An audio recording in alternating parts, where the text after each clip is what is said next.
Hi, I'm Pushkar and I'm Master Teacher in Chemistry at Vedantu and I'm discussing JEE Advanced 2021 Chemistry Solutions. Here's a question from Section 2 from Electrochemistry. The question stem is at 298 Kelvin, the limiting molar conductivity, that means lambda m naught, of a weak electrolyte monobasic acid is given 4 into 10 to the power 2. At 298 Kelvin, for an aqueous solution of an acid, the degree of dissociation is alpha and the molar conductivity is y into 10 to the power 2 Siemens centimeter square per mole. At 298 Kelvin upon 20 time dilution with water, the molar conductivity of the solution become thrice of the previous value 3y into 10 to the power 2 Siemens centimeter square per mole. What is the value of alpha and what is the value of y? So the approach of this problem is based on this formula. Alpha is equals to lambda m at concentration C divided by lambda m at concentration naught. And suppose this is alpha 1, which is lambda m at C upon lambda m naught, which is given as lambda m at C is given as to be y into 10 to the power 2. So this is y into 10 to the power 2 divided by this is 4 into 10 to the power plus 2, if we can see this. Similarly, at diluted situation, the molar conductivity solution become 3y into 10 to the power 2. So we can say in diluted condition, alpha 2 is equals to once again lambda m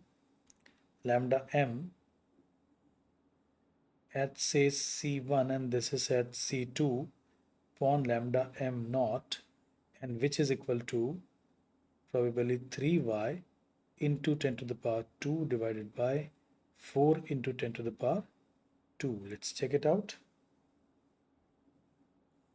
Yeah, so that's alpha 2, and so alpha 2 is this. And now how to approach this problem? First get the ratio of alpha 1 alpha 2. So alpha 1 upon alpha 2 you can clearly see is equal to y by 4 upon 3y by 4, and so this is 1 by 3, and this means that alpha 2 is equals to thrice of alpha 1. We got this relationship. Also, the second situation is the concentration is diluted 20 times. So we can use this equation that K is equals to C1 alpha 1 square upon 1 minus alpha 1 must be equal to C2 alpha 2 square upon 1 minus alpha 2, where C2 is equals to, given in the problem, C1 upon 20. So if we substitute this value here, C1 upon 20, we can get 20 times of alpha 1 square upon 1 minus alpha 1 is equal to alpha 2, and which is 3 times of alpha 1, 3 times of alpha 1 whole square upon 1 minus 3 alpha 1. So we have an equation in alpha 1, this alpha square can be cancelled. So this is 20 upon 9,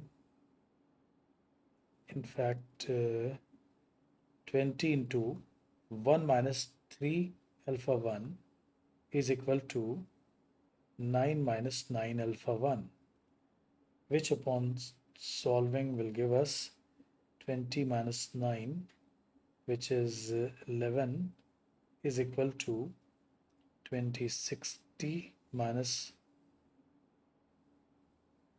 60 alpha 1 minus 9 alpha 1, which is 51 alpha 1. So this is going to give us the value of alpha 1. Alpha 1 is equals to 11 upon 51. Once we get the value of alpha 1, now we can get the value of y as well. And first of all, when we solve it completely, we are going to get 0.22. As I have already told you, that's you are going to get 0.22. In fact, it is 0.2156, which is rounded off to 0.22. And now you can put this value of alpha 1 in one of these equations. So if you put it in one of these equations, then y upon 4 is equals to alpha 1. That gives you y is equals to 4 alpha 1, which is 44 upon 51. And upon solving this, you're going to get 0.86. It's